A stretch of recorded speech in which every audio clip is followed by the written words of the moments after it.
Halo, kembali lagi dengan kami Java Football. Kali ini kami John dan Cok akan ngosan ya. Ngosan kali ini kami akan membahas klub-klub termahal di ASEAN versi bolasport.com. Nah, siapa klub-klub termahal di ASEAN ini?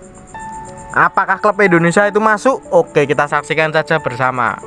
Setelah kemarin saya membahas klub termahal di Indonesia, itu versinya berita apa ya kemarin? Saya lupa. Pokok intinya versi transfer market kelihatannya seperti itu.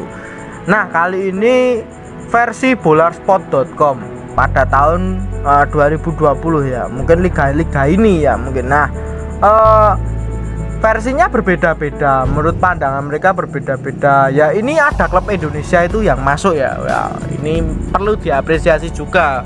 Tapi juga bukan berarti klub termahal itu bisa jadi juara, itu juga tidak gitu. Dengan klub ala kadarnya, pemain sekuat ala kadarnya, tetapi bisa dibina dengan baik, kekompakan tim terjalin. Nah, itu juga bisa menjadi juara. Jadi klub termahal ini bukan menjadi kok terus itu tidak. Saya bahkan lebih akan mengkritik tim-tim dengan pemain yang berbelanja boros pada akhirnya nanti. Nah, mungkin kita sebutkan dulu yang pertama. Ini ada klub dari ASEAN ini, bukan Indonesia ini. Kalau Indonesia sudah kita bahas kemarin. Ya, yang pertama ada dari klub Thailand ini. Nah, klub Thailand, Bangkok United pada musim 2020 mempunyai skuad termahal dengan nilai total pemainnya mencapai 132 miliar. Penyerang asal El Salvador dan ini menjadi pemain termahal yang dimilikinya, yaitu senilai mencapai 13 miliar. Sedangkan pemain termahal kedua adalah Van der Luis, bukan Van der Luis ya, Van der Luis ya, 12 juta. Wes, ini sangat ngeri sekali Bangkok United. Menurut pandanganmu, Cok, Bangkok United gimana? Thailand itu yang terkenal kan Buriram, ini kok malah yang termahal Bangkok United ini. Mungkin mereka sangat ambisius dalam menggapai juara ya. Ya mungkin kita tidak tahu kondisi di Thailand bagaimana ya. Mungkin ada perubahan-perubahan. Ya kayak di Indonesia lah, John. Ya, siapa tahu dulu kan identik klub terkaya itu Persib, tiba-tiba kan Bali United tahun 2018, tahun 2019. Tapi kan di mata kancah internasional mungkin orang tahu ya mungkin Persija, Persib. Bali United kan klub baru ya, tiba-tiba menjelma jadi klub besar dan klub kaya ya.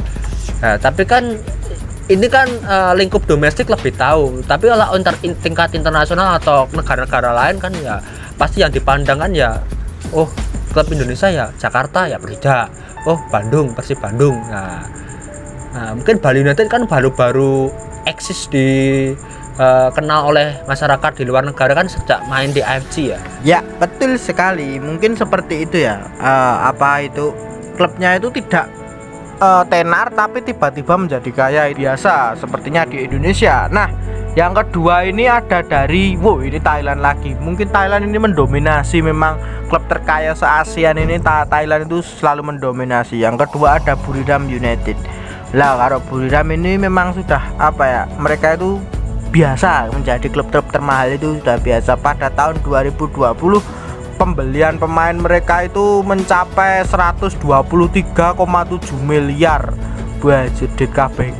Nah, Bangkok United menjadi klub termahal di ASEAN setelah mendatangkan 3 pemain asing yang berharga fantastis. Pemainnya seneng angel-angel kabeh, sembulah pokok intinya ono saka Korea, ono saka Argentina, ono saka Brazil. Kalau Buriram, Cok, menurut pendapatmu sendiri, Buriram kan memang sudah terkenal ya, klubnya itu punya fasilitas yang oke, punya pemain yang oke juga. Itu menurut pandanganmu Buriram gimana ini? Ya, ini kan Buriram bisa menjadi klub besar, klub kaya, bisa membeli pemain-pemain bintang itu. Ya, terutama faktor dari bosnya ya, namanya Niwon Newcop, ngangel loh Thailand. Intinya itulah bosnya itu kan juga punya sirkuit motor balap ya. Nah, ini kan juga dia termasuk politikus di Thailand. Aneh ya. Mungkin kalau di sini orang politik itu pasti disindir langsung lola. sebenarnya itu kan banyak di negara-negara lain itu pengurus yang rangkap jabatan sebagai politikus ya.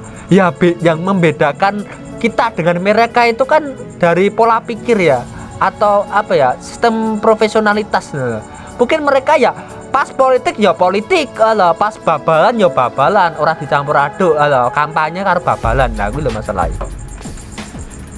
Iya, betul sekali. Kalau di Indonesia itu seringnya mencampur adukan. Nah, ya mungkin kalau dari kita itu, menurut pendapat kita sendiri, memang sepak bola Indonesia tidak bisa jauh dari politik. Kalau banyak orang yang mengkritik sepak bola no politika, sepak bola no politika di Indonesia seperti itu, mungkin tidak bisa jalan ya. Kita memerlukan politik juga. Kita juga harus pinter-pinter bermain politik. Maksudnya dalam arti stadion dan lain-lain itu kan juga harus kita itu pinter-pinter nego dengan main politik ya, seperti itu. Indonesia itu wong-wongane ra gampang, intinya angel lah. Wong jalui lapangan go latihan we ada ngangel lah, itu. Nah, ini yang ketiga, ada klub dari Malaysia. Ngalah, kalau ini sudah tidak diragukan lagi lah ya. Klub ini tuh sering ya, mungkin iki klub mungkin jane orang yang Malaysia apa anggone.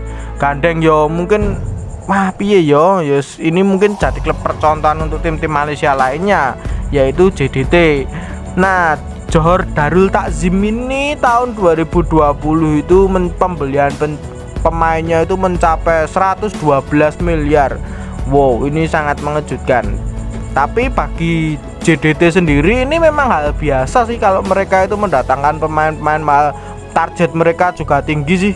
Jadi ya memang hal wajar. Nah, JDT sendiri mengeluarkan banyak uang itu untuk mendatangkan penyerang asal Brazil, yaitu Diego Luis Santo. Wah, 13 miliar.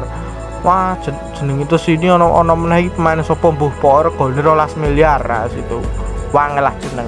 Nah, menurut pandanganmu Cuk, selain JDT ini ambisinya sangat tinggi, fasilitas mewah, JDT sendiri ini piye ya? Ning Malaysia iki koyo wis ra gebak lho hitungane.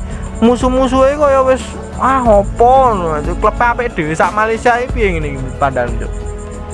Ya kayak di Prancis ya, PSG, atau di Jerman itu Munchen juara terus ya, sampai bosen juara. Ya karena gimana ya?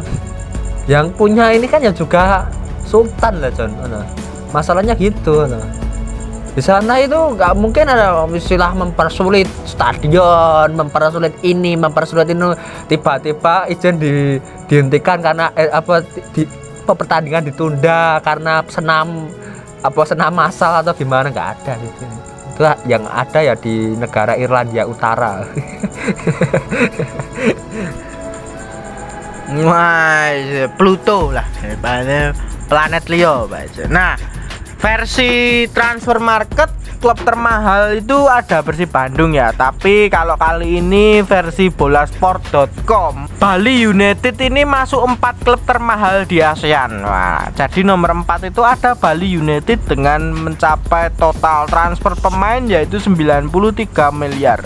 Bali United sendiri menjadi klub termahal Liga 1. Oh, mungkin karena kedatangan pemain asing satu lagi itu ya, yang seharga agak mahal itu. Mungkin karena itu versi bolasport.com-nya, tapi saya juga tidak tahu juga sih. Nah, apa ini Bali United sendiri kan memang terkenal klub itu klub kaya di Indonesia, tetapi kan juga mereka menunjukkan prestasinya di Indonesia, kancah nasional mereka sudah menunjukkan prestasi.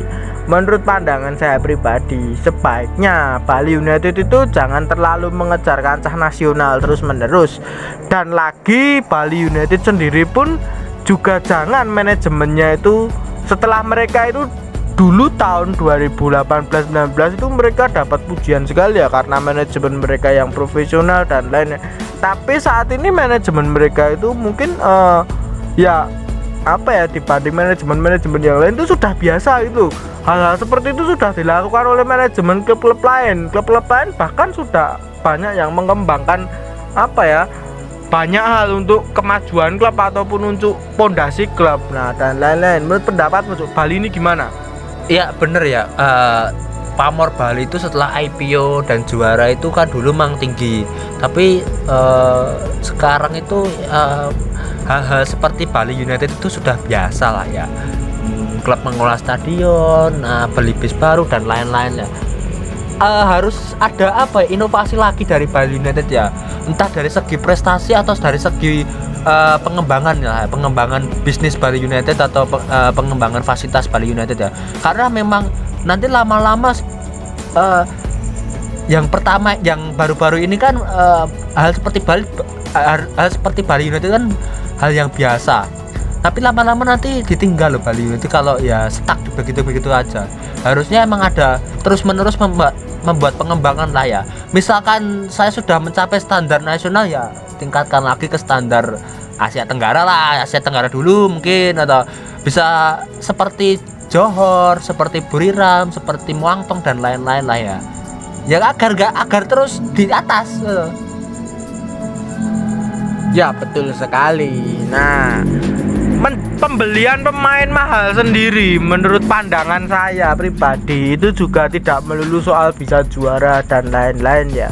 Pemain mahal di Indonesia itu memang bukan karena pemain itu memang bagus dengan kualitasnya, pemain itu bagus dengan skill dan lain-lainnya. Kalau soal pengalaman, memang mereka berpengalaman karena mereka kan sudah bertahun-tahun main di Liga Indonesia. Menurut pandangan saya pribadi, kualitas mereka itu, para pemain-pemain lain itu ya menurut pandanganku cuman biasa-biasa aja. Kalau nggak biasa ya berarti timnas senior kita itu sudah berprestasi gitu loh. Nah, berarti kualitas mereka itu biasa-biasa aja. Yang membuat harga mereka itu semakin tinggi, semakin mahal karena tidak adanya regenerasi pada klub-klub lain. Nah, sekarang sudah mulai tren regenerasi daripada pemain dan lain-lain, itu yang membuat nanti harga para pemain Indonesia itu juga akan anjlok sendiri loh, nggak mahal-mahal seperti dulu. Orbitannya durung tentu kalah HP gitu. Orbitan itu bahkan bisa menjadi bagus gitu. Bisa dicontoh dulu pas Piala Menpora, Persebaya gimana, PSIS Semarang gimana. Nah, mungkin itu saja ya tentang pembicaraan kita tentang 4 klub terkaya di ASEAN ini. Jangan lupa like, comment, dan subscribe.